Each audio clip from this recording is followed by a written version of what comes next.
그렇게 이분 덩분을 하지 말라고 말입니다.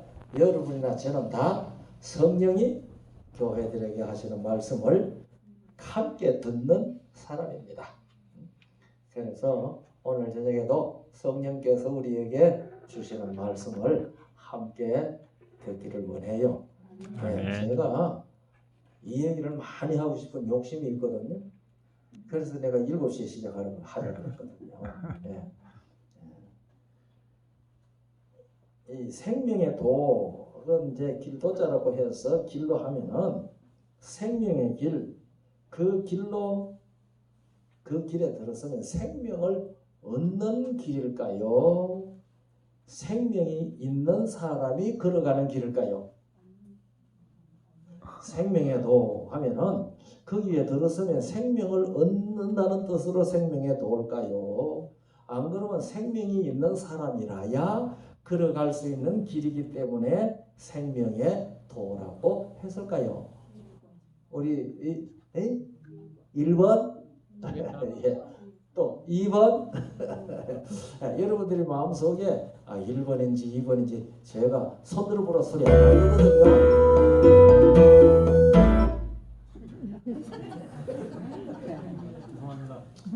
내가 손들어 보라 소리 안 할 거지만 여러분들이 마음속으로 생각하시면 돼요. 근데 예수님께서 마태복음 7장 13절부터 15절까지는 좁은 문으로 들어가라 그랬죠. 멸망으로 인도하는 문은 크고 그 길이 넓어 거리로 가는 사람이 많아요, 적어요? 예? 많고. 생명으로 인도하는 문은 좁고 길이 협착하여 찾는 이가 적음이니라. 거짓 선지자들을 삼가라. 양의 옷을 입고 너희에게 나오나 속에는 노략질하는 일이니라. 그렇게 예수님께서 말씀을 하셨습니다. 그러니까 생명의 길로 걸어가는 사람은 수가 적다 그랬어요. 길도 험하고. 그러면 이 멸망의 길로 가는 길은 넓고 그 문도 넓고 가는 사람이 많고 했는데 그 멸망의 길과 멸망의 문은 무엇일까요? 지금은요 대답하셔도 괜찮은 시간이거든요. 그러니까 설교 듣는 시간이라고 하지 말고 성경 공부하는 시간이라고 생각을 하셔서 대답들 좀 하세요. 그래야지 재미가 있죠. 네.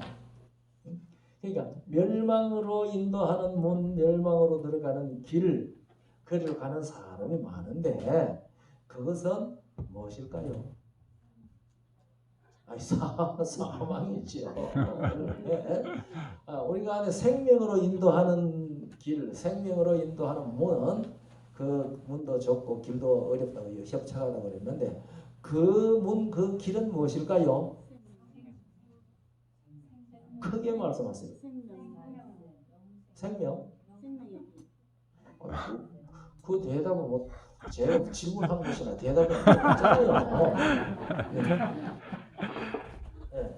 그러니까 이 멸망으로 인도하는 문은 어떤 문이고 생명으로 멸망으로 가는 길은 어떤 길이냐 제가 그걸 묻는 거예요. 말씀을 모르는 것. 말씀을 모르면 말씀을 모르는 길. 그것도 좋은 대답입니다. 우리가 일반적으로 이 넓은 문, 넓은 길은 세상 길이다. 이런 식으로 생각을 하는 것 같더라고요. 그리고 이 좁은 문, 좁은 길은 예수 믿는 길이다. 믿음의 길이다. 이렇게 이제 생각하는 것 같거든요. 그런데 성경의 길은 누가 길이라 그랬어요? 예수님. 예수님 그랬어요. 내가 길이요, 진리요, 생명이라고 하셨어요. 또 예수님께서 이 문은 누가 문이라고 그랬어요? 예수님. 내가 양의 문이라 그랬어요. 그래서 이 문으로 드나들면서 생명의 꼴을 얻는다고 그러거든요. 그러니까 길과 문은 누구예요? 예수님이에요. 그러면 넓은 길은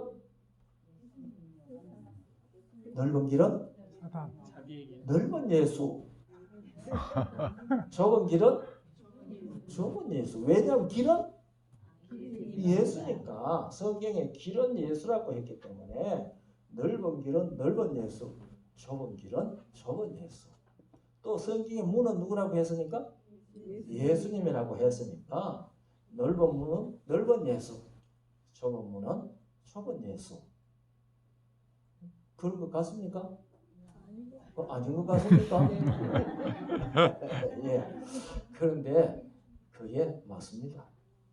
그러니까 이 세상에 예수 없는 사람들은요, 길도 아니고 문도 아닌 데서 사는 사람들이고요. 그래서 문이라고 찾아오기는 왔는데 넓은 문으로 들어가는 사람이 수가 뭐하다고요? 많아요. 그런데 이 좁은 문, 정말 생명의 문으로 들어가는 사람은 수가 적어요. 적다고 했습니다. 그래서 이 세상이 무슨 세상인가 하면 성경이 가르쳐주는 대로는 사망의 세상이거든요. 이게 사망의 세상에서 사는 사람들이 생명길로 들어오는 일을 어려워하는 것 같습니다. 그래서 여기에서 길이 많고 적다. 그렇게 이제 예수님께서 친히 표현해 주시지 않았습니까? 그래서 우리가 이 적은 무리에 대해 가지고 낙심 별로 안 해도 될 것 같아요. 그러나 우리는 열심히 전도하긴 해야 돼요. 제가요, 한 11 사람 되는 사람들 데리고 안식일마다 예배하면서 성경을 가르치거든요. 그 가르치면서 제가 느낀 느낌이 하나 있어요. 교회 예배당은 많은 사람이 모여서 큰 교회에 하는 게 성경적이 아닌 것 같다. 그런 생각이 좀 들었어요. 왜냐하면 이 개인적으로 말씀을 깊이 심어줄 수 있는 일이 힘든다 그 말입니다. 그랬는데 아이고 이 정언의 말씀에 보니까요 참 희한한 말씀이 있어요. 한번 들어보세요. 하나님은 그분의 백성들이 세상의 빛과 소금이 되기를 원하신다. 큰 숫자로 함께 모여들고 큰 교회를 구성하는 계획은 그들의 영향력을 축소시켰으며 그들의 유용성의 범위를 좁혀버렸으며 문자 그대로 등불을 말란에 두는 격이 되었다. 진리의 지식이 모든 신자들에게 임하게 되는 것이 하나님의 계획이다. 그러니까 큰 교회 많은 사람 모이면은 진리의 지식이 각 사람들 개인에게 임하는 일이 어렵다 그 말입니다. 이게 교회적은 2권 633쪽에 있는 말씀인데 제가 이 적은 무리들을 가지고 성경을 가르쳐 보면서 이 초대교회 가정교회 했잖아요. 가정교회. 그래서 초대교회에 그와 같이 가정교회를 하신 이유가 있겠다. 그런 생각이 내가 들더라고요. 이건 제 생각이에요. 이거 동의 안 해도 돼요. 큰 교회 다니는 목사님들 들으면 수수하는지 몰라서. 그래서 큰 교회 다니는 목사님들이 혼자 안 하잖아요. 구역반 해가지고 요새 무슨 그룹? 소그룹. 소그룹을 하는 이유가 여기 있는 겁니다. 그래서 우리 새로남 교회 이 성도들이 모두 얼마나 숫자가 얼마나 되는지 제가 모르지만은 알맞은 숫자 맞습니까? 좀 더 커졌으면 좋겠습니까? 전도 해가지고 사람 많이 나오면은 교회 갈라서 2교회 만들면 좋아요. 그렇게 하는 교단이 있는 거 아시죠? 여호와의 정의입니다. 여호와의 정의는 교회 크기 맥시멈이 100명입니다. 100명 되면 50명씩 딱 갈라서 2개 만듭니다. 그리고 또 100명 되면 또 갈라서 2개씩 만듭니다. 그래서 교회의 인원수를 100명 이상으로 늘리지를 않는 것이 그들의 선교 정책입니다.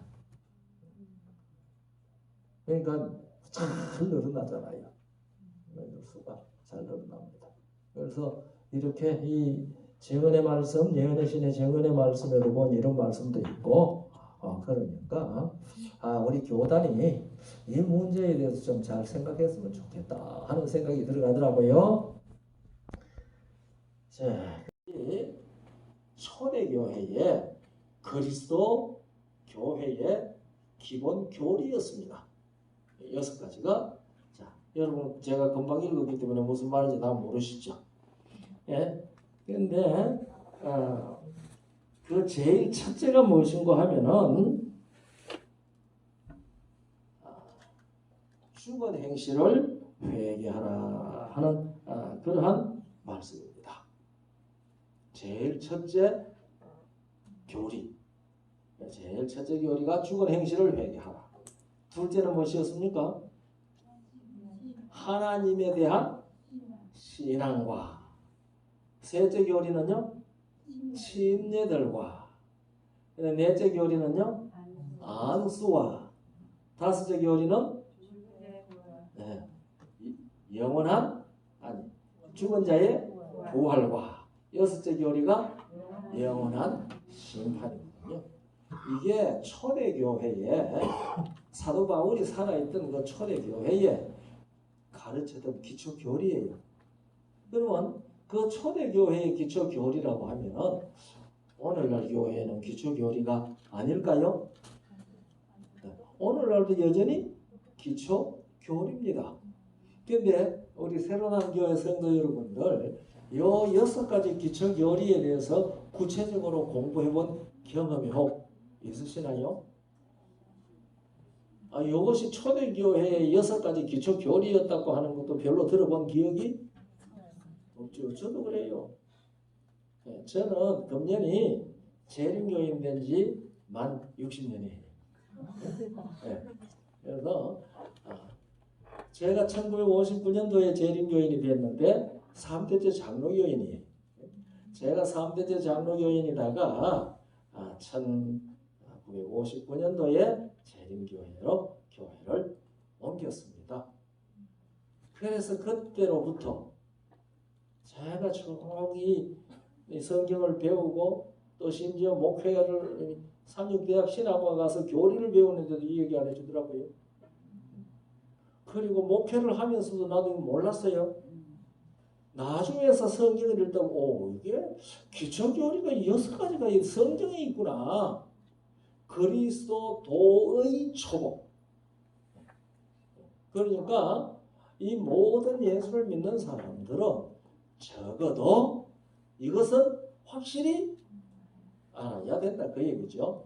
그러니까 초대교회에 이것을 기초교리로 가르친 것을 알 수가 있습니다. 그래서 여러분과 제가요 이 성경이 가르치고 있는 이 기초교리를 확실히 아는 일은 중요하지 않습니까? 아주 중요하다고 생각을 합니다. 그래서요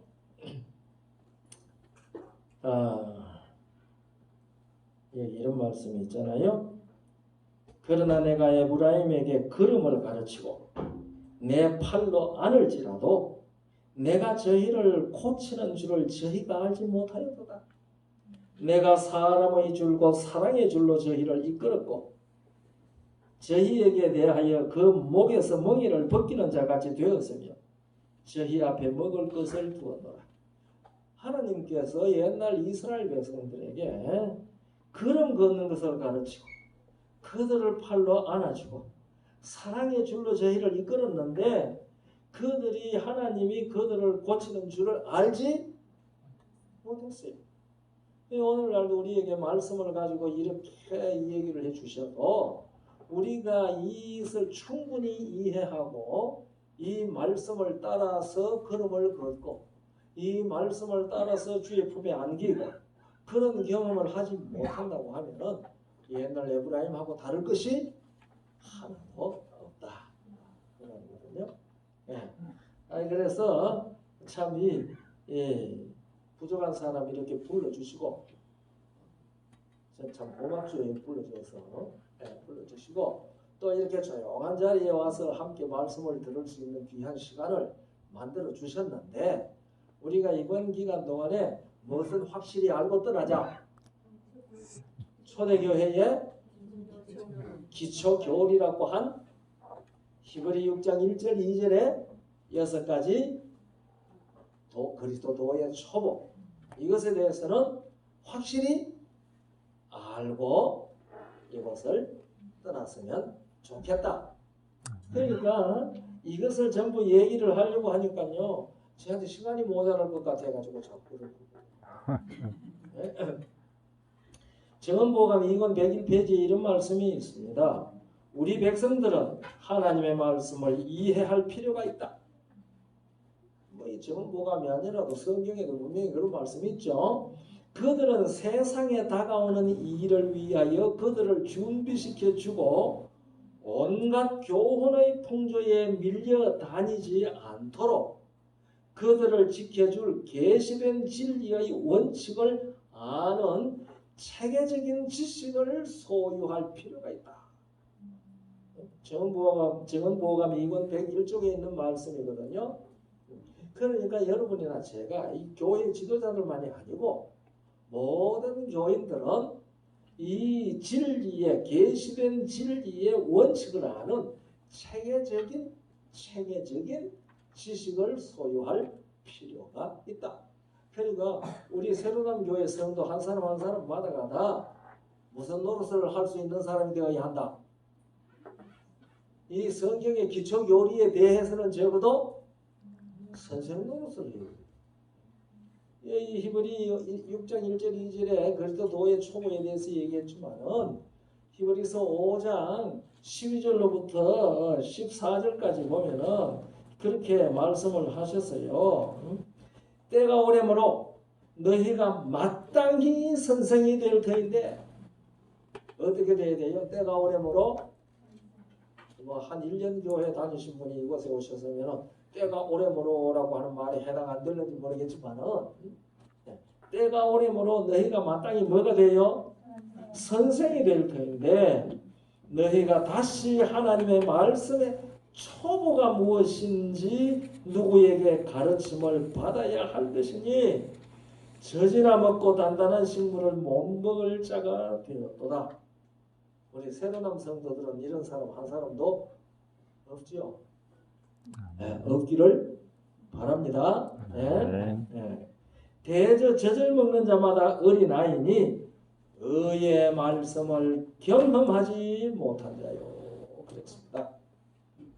그리고 단단한 식물은 장성한 자의 것이니 저희는 지각을 사용하여 연단을 받아 선악을 분별하는 자들이니라. 그러므로 우리가 그리스도도의 초보를 버리고, 버리라는 건 내버리는 말이 아니고 초보에 머물러 있지 말고 그렇게 하고 6가지를 얘기를 한 겁니다. 그래서 그 6가지에만 머물러 있지 말고 거기에서 어디로 나가자? 완전한 데로 나가자. 이 성경의 말입니다. 회개라고 하는 말이 있는 구절, 우리 개역 한글판 성경에 있습니다. 개역 한글판 성경에 회개라고 하는 말이 있는 구절이 56구절이 있습니다. 그 구약 신약 다 합해서 그 56구절이 있는데 그 중에 56구절 중에 60번 회개라고 하는 말이 나옵니다. 그런데 구약 성경에는 3번밖에 없어요. 회개라는 말이 세 번밖에 없고 이 신약에는 53구절에다가 57번이 있습니다. 그런데 우리가 회개하라고 하면 어떻게 생각하세요? 회개하세요 하면은 무슨 생각이 머릿속에 먼저 떠오릅니까? 내가 뭘 잘못했나? 그렇죠? 내가 뭘 잘못했지? 내가 뭘 회개해야 되지? 내가 무슨 죄를 지었나? 이런 생각을 하게 되잖아요. 그렇습니까? 안 그렇습니까? 그러면은 죄 안 지은 사람은 뭐 할 필요가 없어요? 죄 안 지어서 회개할 필요가 없잖아요. 제가 오래전에 어떤 이 교인이 제가 다니는 교회 아니고 다른 우리 재림교인인데 다른 교회 다니는 분이 전화를 했어요. 목사님, 예, 제가 아무개인데요. 아, 예. 근데 저희 집에 오셔서 저희 아버지한테 전도 좀 해주세요. 우리 식구들이 다 지금 우리 재림교인인데 아버지만 아닙니다. 그러니까 아버지에게 전도 좀 해주세요. 아이 그래가지고 나를 받아가 밤에 갔거든요. 밤에 갔는데 그 아버지가 이 중등학교 교감하다 은퇴하신 분이에요. 그래서 이제 갔는데요. 참 말 꺼내기가 쉽지 않아요. 그런 경우에. 목사님 좀 안 그래요? 네. 그 이제 식구들이 다 앉았고 그 아버지도 이제 모셔다 놨어요. 그런데 이 어른이 먼저 말을 끄자고 했어요. 그럼 말하기가 쉬워요. 오늘 목사 양반 우리 집에 어떻게 왔는지 내가 알지요. 그래. 아 그래요? 예. 날 보고 교회 나오라고 하려고 왔지요. 잘하시네요. 그런데 내가 교회 나가요. 그렇습니까? 어느 교회 나가시는데요? 우리 집에서 한 10분 걸어가면 있는 조그마한 한 30명 모이는 교회 나간대. 일요일 날 나가요. 그러면서 하는 말이요. 참 재미있어요. 그런데 내가 교회 가보니까요. 예. 그 교회에서 사람들 자꾸 오라고 하긴 해야 되겠습니다. 그래요. 그래요. 어떻게 그렇게 생각을 하셨습니까? 내가 교회 가면서 보니까 교회도 운영하려면 돈이 필요하겠대. 그럼 사람이 하나라도 더 오면 돈이 많이 나올 거 아니요. 그러니까 교회 나오라 소리 할 만 하겠더라고. 그러시는 거예요. 그래서 제가 어르신 교회 다니는 것은 예수 믿는 것은요. 교회 다니는 것 가지고 예수 믿는다고 하는 거 아닙니다. 예수를 믿는다고 하는 일에 중요한 것은 회개해야 됩니다. 회개. 그러니까 우리는 나를 한참 쳐다보니 내가 70평생에 잘못한 일이 없는데 회개는 무슨 회개를 해? 그러시더라고요.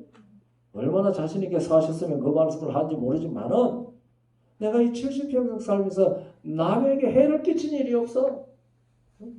그런데 회개는 무슨 회개를 해? 예.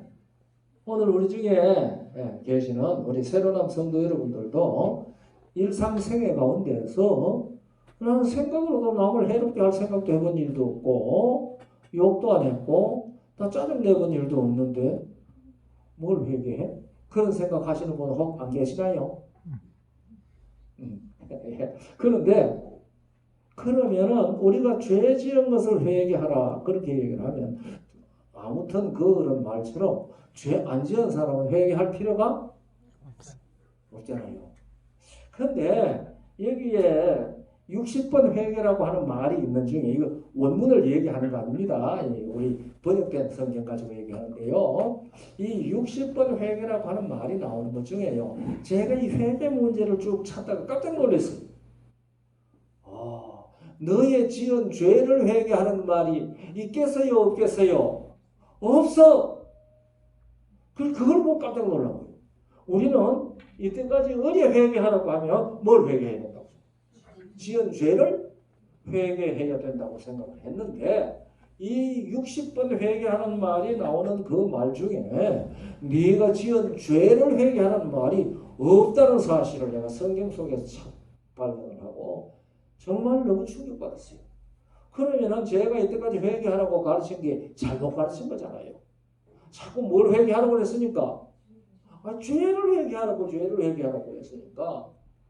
그런데 죄를 회개해야 되는 건 맞아요. 그런 뜻의 말이 성경에 없는 것은 아니에요. 있습니다. 그러나 직접적으로 이런 죄를 지었으니 이 죄를 회개하라. 그런 표현이 직접적으로 없다. 그 말입니다. 그 대신에 무슨 말이 있는 거 아시죠? 회개하라. 그리하면 죄사함을 얻으리라고 그랬어요. 무슨 죄인지도 얘기도 하지 않고 그냥 무조건 회개하라. 그러면 죄사함을 얻으리라. 그 다음에 또 죄사함을 얻는 침례를 회개를 잘했다. 이런 식으로 얘기했거든요. 네 죄를 회개하라 그렇게 말하지를 않았더라 그 말입니다. 그런 하라라고 하는 말이 아유, 이 히브리 6장 1절에 있는 거예요. 뭘 회개하라고 그랬죠? 죽은 행실을 회개함과 그랬습니다. 죽은 행실을 회개함과. 야, 그러니까 이 회개를 성경은 우리에게 회개하라고 하는데 그 회개해야 하는 내용이 무엇이라고 히브리 6장 1절이 우리에게 말하고 있죠? 죽은 행실을 회개하라고 우리에게 얘기하고 있습니다. 그러니까 죽은 행실이 뭔가? 죽은 행실. 죽은 행실을 회개하라. 죄를 회개하라. 그렇게 표현은 하지 않았는데 무엇을 회개하라고 그랬어요? 죽은 행실을 회개하라. 그러면 죽은 행실이 뭔가? 왜 죽은 행실인가? 이 사실을 바르게 아는 게 굉장히 중요합니다. 그러니까 성경이 계시한 회개의 핵심은 죽은 행실을 회개하는 것이다. 그 얘기거든요. 죽은 행실이라는 게 도대체 뭐냐? 여러분 죽은 행실이 무엇일 것 같습니까? 예수님 모르는 거. 그거 맞아요. 의미상으로 맞아요. 그런데 죽은 자에게 일어나는 행실이 뭐죠? 죽은 자에게 일어나는 행실이 무엇입니까? 네? 제가 잘 안 들리거든요. 크게 말씀해 주세요. 죽은 자에게 일어나는 행실이 무엇이죠? 썩은 냄새. 썩은 냄새. 예, 감사합니다. 썩는 거잖아요. 아니 죽은 자는 가만히 있어도 썩어요. 부패. 죽은 행실이라고 하는 말은 곧 뭐 하는 행실? 썩어져 가는 행실, 썩어져 가는 행실이다. 그 말입니다. 그게 왜 우리가 죽었냐? 그걸 알아야 되거든요. 죽은 행실을 회개하라 그랬으니까 그리고 회개하라 그래야 죄 사함을 얻는다 라고 한 그 회개가 뭘 회개하라고 한 거예요? 죽은 행실을 회개하는 겁니다. 죽은 행실을 회개하면은 죽은 행실에서 고침을 받는다 그 얘기거든요. 그래서 이걸 우리가 알아야 되는데 이 세상의 모든 사람들은 고린도전서 15장 22절에 아담 안에서 모든 사람이 죽었다 그랬습니다. 아담 안에서 모든 사람이 죽었다. 그러니까 여러분과 저는 다 누구의 씨로 태어난 사람들입니까? 아담의 씨로 태어났습니다. 이 아담의 씨는 누구를 통해서 전달돼 내려왔습니까? 여자를 통해서 전해졌어요? 남자를 통해서 전해졌어요? 남자를 통해서 전해졌어요. 그러니까 남자의 씨로 태어난 사람들은 몽땅 다 죽은 자다. 그 얘기입니다. 그러니까 이 세상에 아담의 씨로 안 태어난 사람이 몇 사람이나 있어요? 없어요. 한 사람 있어요. 예, 그거 조금 이따 얘기할게요. 그러니까 한 분 외에는 몽땅 다 아담의 씨로 태어났습니다. 그래서 사도행전 17장 26절에 인류의 모든 족속을 한 혈통으로 만들었다고 기록되어져 있습니다. 흑인이거나 백인이거나 황인종이거나 간에 이 세상에 사람이라고 하는 존재는 다 무슨 혈통으로 태어나서요? 한 혈통으로 태어났어요. 심지어 누구도 하와도 누구의 혈통으로 태어났어요? 아담의 혈통으로 태어났어요. 아담의 갈비뼈를 뽑아가지고 만들었잖아요. 그래서 이 고린도전서 11장 8절에는요 여자가 남자에게서 낳았다고 했어요. 그러니까 태초의 여자 나중에 하와라는 이름을 지은 그 여자는 누구에게서 태어났어요? 아담에게서 태어났어요. 아담의 갈비뼈를 빼서 만들었잖아요. 그러니까 이 세상에 태어난 모든 사람들은 한 분을 제외하고는 다 몽땅 누구의 후손이에요? 아담의 후손이에요. 그러니까 고린도전서 15장 22절은 이 아담의 후손들을 아담 안에서 다 뭐 한 자라고 그랬어요? 죽은 자라고 그랬어요. 그러니까 아담의 후손으로 태어난 사람 치고 뭐 한 사람 하나도 없어요. 산 사람 하나도 없어요. 예수님께서 마태복음 8장 21절 22절에 보면은 한 제자가 와서 그러세요. 내 아버지 장사 지내고 난 다음에 따를게요. 그러니까 예수님께서 뭐라고 대답을 하셨습니까? 죽은 자들로 저희 죽은 자를 장사하게 하고 너는 나를 쫓으라고 그랬거든요. 그러니까 그 죽은 자 두 종류 있잖아요. 하나는 장사되는 죽은 자, 하나는 장사하는 죽은 자. 그런데 다시 말하면 하나는 땅속에 묻히는 죽은 자고요. 호흡이 없는 자. 하나는 숨 쉬고 활동하는 죽은 자입니다. 그렇죠? 그러면은 하나님이 사람을 살았느냐 죽었느냐 보는 것하고 우리가 살았느냐 죽었느냐 보는 것하고는 똑같지 않아요. 우리는 살았다고 보는 사람도 하나님의 눈에는 뭐한 사람이에요? 죽은 사람이에요. 그러니까 아담의 후손으로 태어난 사람 치고 못한 사람은 하나도 없습니까? 산 사람이 하나도 없습니다. 그러니까 그 사람들에게서 나오는 모든 행위는 무슨 행위요? 죽은 행실. 예, 죽은 행실. 그런데 그게 무슨 행위라고 성경이 말해놓은 하면은요, 에베소 4장 22절에 썩어져 가는 구습이라고 했어요. 썩어져 가는 구습을 쫓는 옛 사람들 그랬거든요. 그러니까 아담에게서 태어난 모든 사람들은 다 무슨 사람들요? 옛 사람들입니다. 이 옛 사람들에게서 나오는 모든 것들은 다 무슨 행실요? 썩어져 가는 구습입니다. 그러니까 죽은 행실이라고 하는 것은 바로 이와 같이 썩어져 가는 구습을 가지고 있는 그 행실을 가리켜서 썩어져가는 구습, 죽은 행실이라고 성경은 가르치고 있습니다.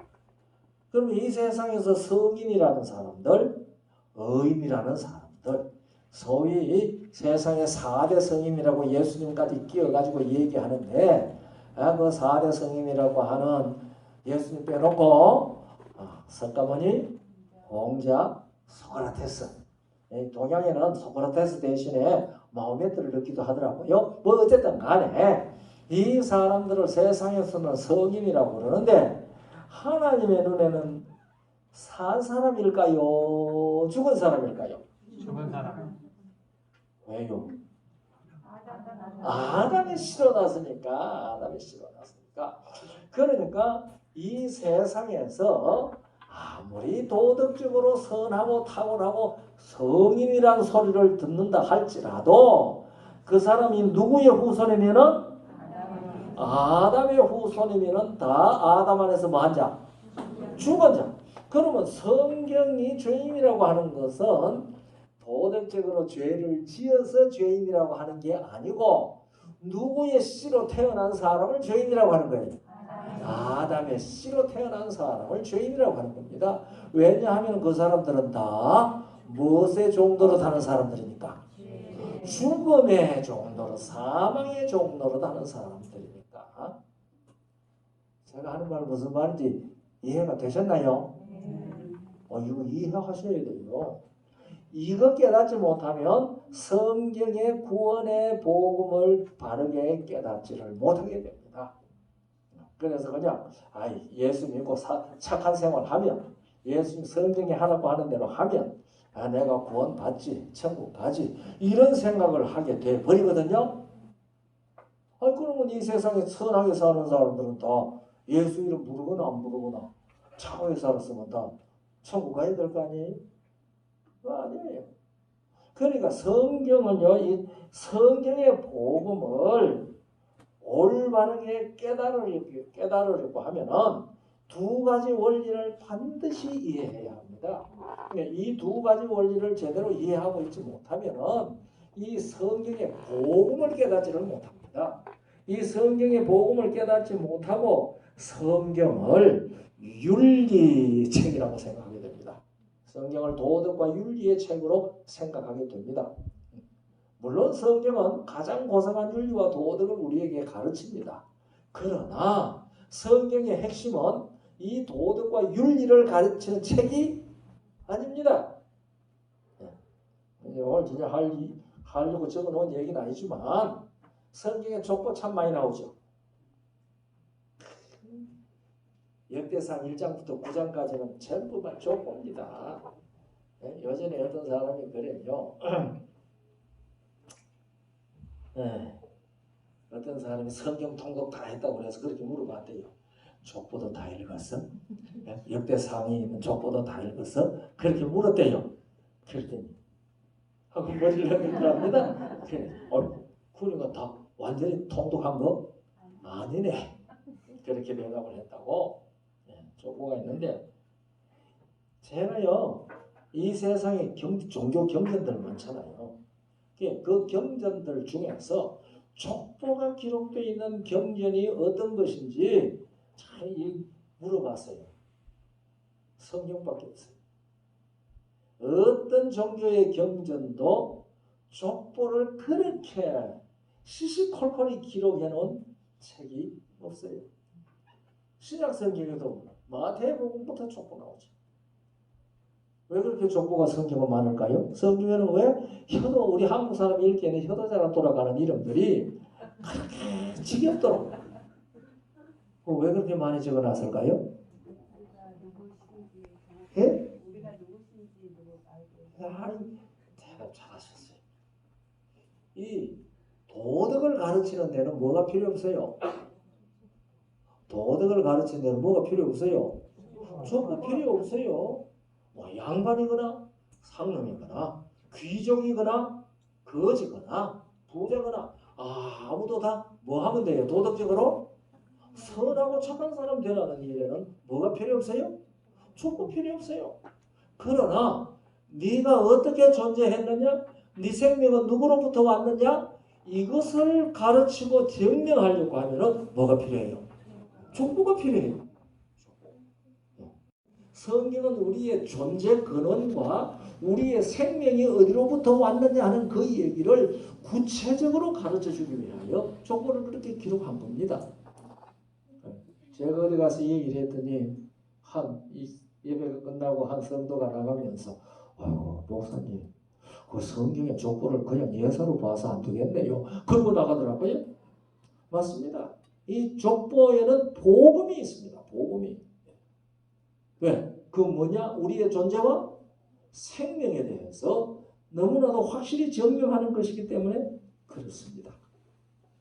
성경은 도덕과 윤리를 가리키는 것이 표준이 목적이 아니다. 성경은 우리에게 생명과 존재에 대해서 가르쳐주는 것이다.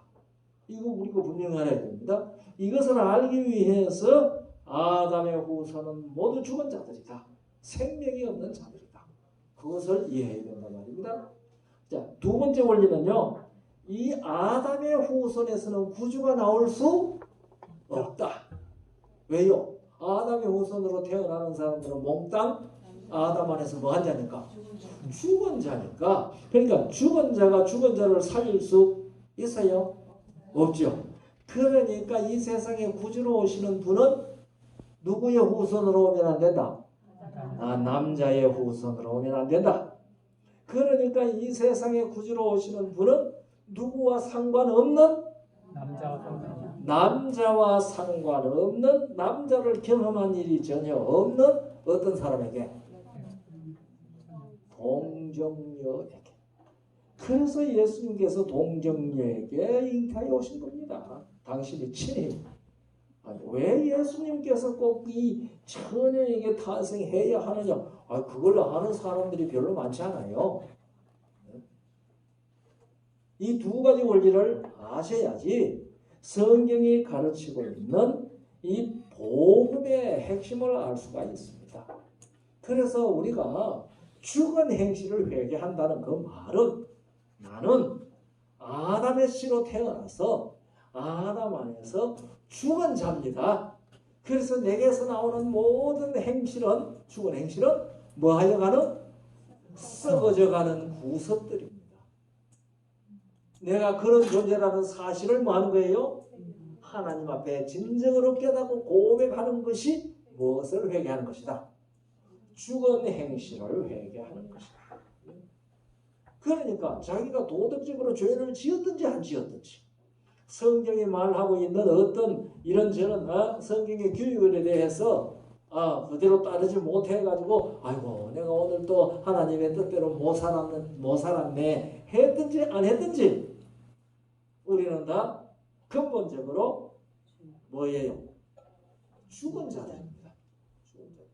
그러니까 우리가 죽은 행실을 회개하려고 하는 것은 가장 핵심 문제가 나는 예수님 없이는 창조주 여호와 하나님 없이는 상관없이는 나는 존재가 이미 무슨 자다?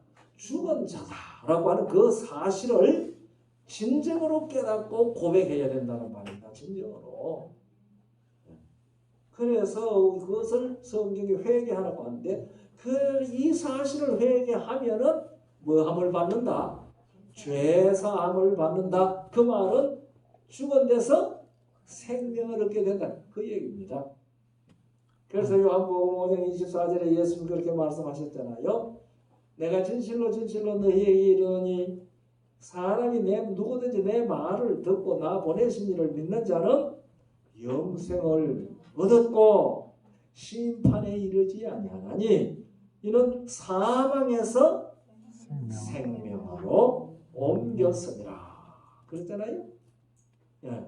그러니까 우리가 예수를 믿고 구원받는다는 것은 예수 믿고 도덕적으로 착한 사람이 되었다는 뜻이 아니고 그래서 그걸 아니고라고 표현해가지고 말이 되는지 모르겠습니다만 그보다가는 우리가 아담 안에서 죽었던 자가 예수님 안에서 어떤 자가 되었다? 생명을 얻은 자가 되었다. 그것이 구원입니다. 아멘. 그 생명을 얻는 것이 바로 뭐 하는 거예요? 그게 새로 나는 것이잖아요. 거듭나는 거, 새로 나는 거. 그래서 새로 난 성도들은 다 새로 났죠? 아멘. 오늘 저녁에 잘 한번 생각해 보세요. 내가 정말 새로 났나? 나한테 정말 예수 생명이 있나? 그렇게 잘 생각을 해 보세요. 그래서 성경에 회개하라고 얘기해요. 초대교회의 기초교리 6가지 중에 제일 첫째가 바로 회개하는 겁니다. 죽은 행실을 회개하는 겁니다. 그러면 이 죽은 행실을 회개하면은 우리는 생명을 얻게 되잖아요. 가난아이가 태어나면은 말입니다. 가난아이가 태어나면은 제가 태어난 것을 의식적으로 알아요? 몰라요. 자기를 낳아준 사람이 엄마 하고 알아요? 몰라요. 아빠는 몰라요. 몰라요. 그러나 우리는 비록 아담 안에서 죽은 자지만은 지각이 있는 사람들입니다. 그렇잖아요. 그렇기 때문에 우리가 죽은 행실을 회개하고 생명을 얻게 되면은 누구를 당장 알게 돼요? 아버지를 알게 돼요. 아버지를 알게 돼요. 그래서 우리가 누구를 아버지라고 부르게 됩니까? 예수님께서 아버지라고 부르신 그 하나님을 우리도 무엇이라고 불러요? 아버지라고 부르는 겁니다. 그래서 성경에 죽은 행실을 회개하라고 말씀하셨고 또 하나는 사도행전 20장 21절에 유대인과 헬라인들에게 하나님께 대한 회개와 우리 주 예수 그리스도께 대한 믿음을 증거한 것이라 그랬습니다. 그러니까 죽은 행실을 회개한다는 것하고 하나님께 대한 회개는 같은 얘기입니다. 그러니까 죽은 행실을 알기 전까지는 누구를 올바로 몰라요? 성경의 하나님을 올바로 모른다 그 말입니다. 그래서 우리가 죽은 행실을 알아서 사망에서 생명으로 옮길 때에 비로소 누구를 확실히 안다? 성경의 하나님을 확실히 알게 된다. 그러니까 우리가 정말 새로 난 사람으로서 예수님 안에서 사망에서 생명으로 옮긴 경험을 했으면 우리는 진정으로 누구를 아버지라고 부를 수밖에 없어요. 예수께서 아버지라고 부르신 여호와라 이름하신 그분을 우리도 무엇이라고 불러요? 아버지. 아버지라고 부르니 좋죠. 예. 제 아버지 어머니가 다 별세하시고 난 다음에 제가 산에 기도하러 이제 아침마다 잘 올라갔거든요. 올라가가지고 산에 올라가면 아버지, 하나님 아버지, 누가 날 보고 그래, 목사님, 예, 아이고 부모님 다 세상 떠나셨어도 아버지라고 부를 수 있는 분이 있다는 게 참 좋죠. 좋고 말고죠. 좋고 말고죠. 그래서 하나님께 대한 회개, 이것은 회개하고 하나님께 돌아오라고 번역을 한 것이 요새 번역들은 그렇게 번역을 했습니다. 여기 사도행전 20장 21절에 하나님께 대한 회개와라고 하는 것을 요즘 번역한 번역들은 회개하고 하나님께 돌아오라라고 이제 번역을 했는데 좋은 번역이라고 생각을 합니다. 그래서 우리가 죽은 행실을 회개하고 나면은 누구에게로 돌아가게 된다? 하나님께로 돌아가게 된다. 거기서부터 내가 하나님을 누구라고 불러요? 아버지. 하나님을 아버지라고 부르는 이유가 뭡니까? 우리 아들이 저보고 아버지라고 부르는 이유가 뭡니까? 네? 나았으니까. 그 말은 너무 쉬운 대답이고 예. 아버지라고 부르는 이유가 뭐죠? 그 대답이 맞거든요. 예. 내 존재와 내 생명은 당신으로부터 받았습니다. 그 고백하는 것이 아버지라고 부르는 아버지의 의미입니다. 우리가 이것을 의식적으로 생각하지 않지만은 그러나 아버지라고 하는 그 말에는 생명과 존재가 당신에게서부터 받았습니다 하는 것을 고백하는 이름이 아버지입니다. 이제 아버지라고 부를 때 이 사실을 알고 부르세요. 네. 그래서 우리가 누구도 아버지라고 부르는 거예요. 성경의 하나님을 아버지라고 부르는 겁니다. 그래서 우리의 존재와 우리의 생명은 누구로부터 왔다는 것을 고백하는 겁니까? 창조주이신 여호와 하나님으로부터 왔다는 것을 고백하는 것이 하나님을 아버지하고 부르는 성경이 예수께서 그렇게 가르치신 의미입니다. 그러니까 성경에 나타나 있는 이런 의미들을 우리들은 거의 의식하지 않습니다. 우리 아이들이 아버지라고 부를 때 이런 거 생각하고 부릅니까? 그러니까 아버지니까 아버지라고 부르죠. 그런데 그것을 우리가 이렇게 생각을 하면은 나의 존재와 나의 생명은 누구로부터 받았다? 내가 아버지라고 부르는 그분으로부터 받았다. 그렇게 되는 거거든요. 그러니까 하나님께 대한 회개라고 하는 의미는 이러한 의미가 있습니다. 그래서 우리가 하나님을 모르는 이유는 죽은 자가 됐기 때문에 하나님을 모르는 겁니다. 그래서 우리가 죽은 행실을 회개하고 생명을 얻게 되면은 하나님을 알게 되고 그 하나님이 바로 나의 무엇이라는 것을 고백하게 되는 거예요. 아버지라고 고백하게 되는 겁니다. 이 하나님께 대한 회개입니다. 하나님께 대한 회개인데요. 오늘날 이 세상 사람들은요. 하나님에 대한 오해로 가득 찼습니다. 그래서 그 오해들을 가만히 생각해 보면은 하나님은 참 무서운 분이다. 그런 오해들이거든요. 그러니까 우리가 이 성경을 바르게 깨달으면은 이런 오해들을 하지 않게 됩니다. 그래서 여러분과 제가 예수 그리스도 안에서 정말 죽은 행실을 회개하고 예수께로 돌아가면 우리는 사망에서 생명으로 옮기고 그리고 예수님으로 말미암아 여호와 하나님, 성경의 하나님, 창조주 하나님을 진정으로 무엇이라고 고백을 해요? 아버지. 그걸 하나님께 대한 회개라고 해요. 그러니까 죽은 행실을 회개하는 것하고 하나님께 대한 회개는 같은 얘기입니다. 그런데 또 이 회개에는 뭐가 있는가 하면요. 생명을 얻는 회개라고 했습니다. 우리가 사도행전 11장 18절을 보면은요. 저희가 이 말을 듣고 잠잠하여 하나님께 영광을 돌려 가로되 그러면 하나님께서 이방인에게도 생명 얻는 회개를 주셨도다. 그러니까 회개를 하면 뭘 얻는다고요? 생명 얻는 회개. 그러니까 성경에 회개하라. 그리하면 죄사함을 얻으리라 하는 이 한마디 표현 속에는 죽은 행실을 회개하고, 그래서 하나님께 대한 회개로서 하나님을 아버지라고 인정을 하고, 그렇게 될 때에는 우리는 예수 그리스도 안에서 무엇을 얻는 존재들이 다 되었다? 생명을 얻는 존재들이 다 되었다.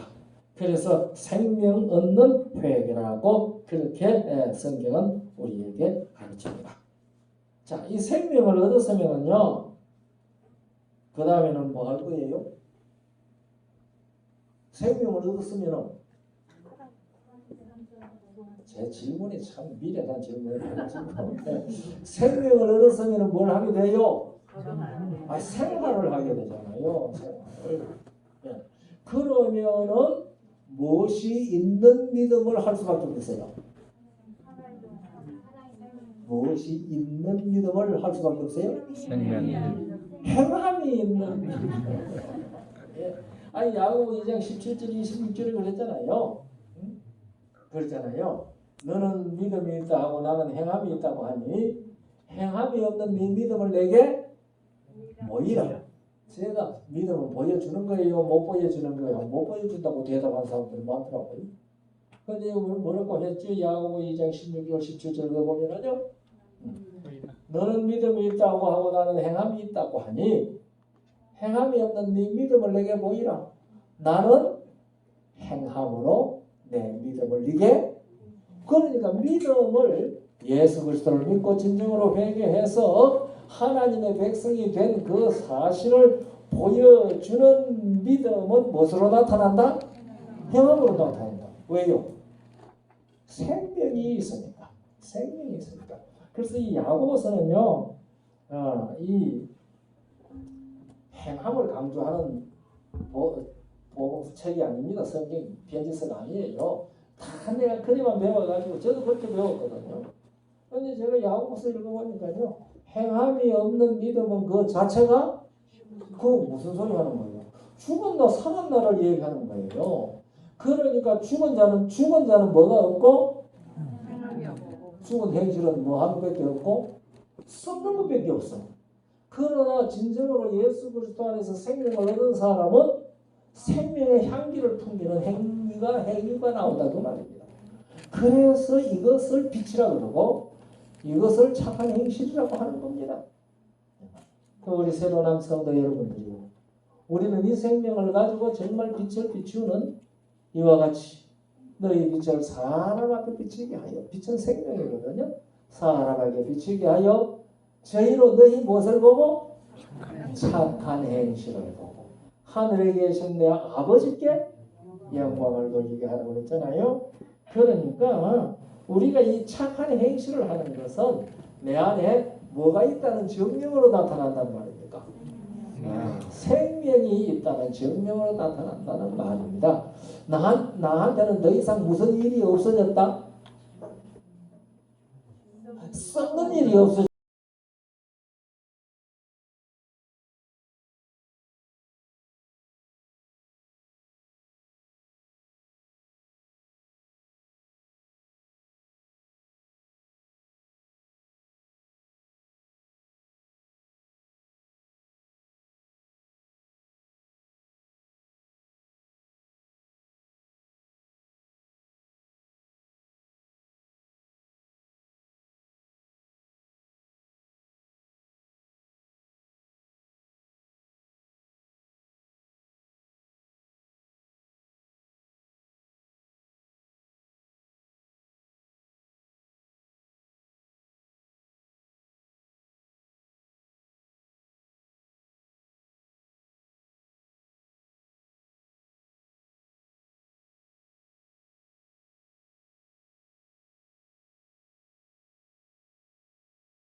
오늘날 교회 안에 보면은요, 교인이기는 한데 생명을 못 얻은 교인들이 많은 것 같아요.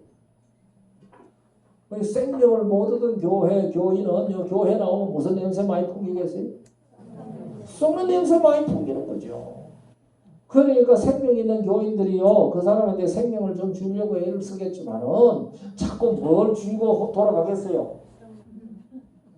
아니 썩는 냄새가 나니까 코 쥐고 돌아가잖아요. 오늘날 우리 교회 안에 진정으로 회개가 무엇인지 깨닫고 죽은 행실을 회개하고 생명 없는 회개로 예수 그리스도 안에 있는 새로남의 생명, 예수 그리스도 안에 있는 거듭난 생명, 이 생명을 얻으라고 하는 것이 초대교회의 6가지 교리 중에 제일 첫 번째 교리였습니다. 그래서 새로남 성도 여러분들이 오늘 저녁에 죽은 행실을 회개하라고 하는 게 무엇인지 제가 충분히 이해할 수 있도록 설명을 해드렸는지 잘 모르겠어요. 네? 그러니까 우리 이 회개의 진정한 경험을 꼭 하는 귀한 시간 되도록 성령께서 우리 모두에게 복 주시기를 바라고요. 그래서 예수 그리스도 안에서 거듭난 그 새 생명 가운데 생활하는 성도들 다 되기를 간절히 바랍니다. 감사합니다.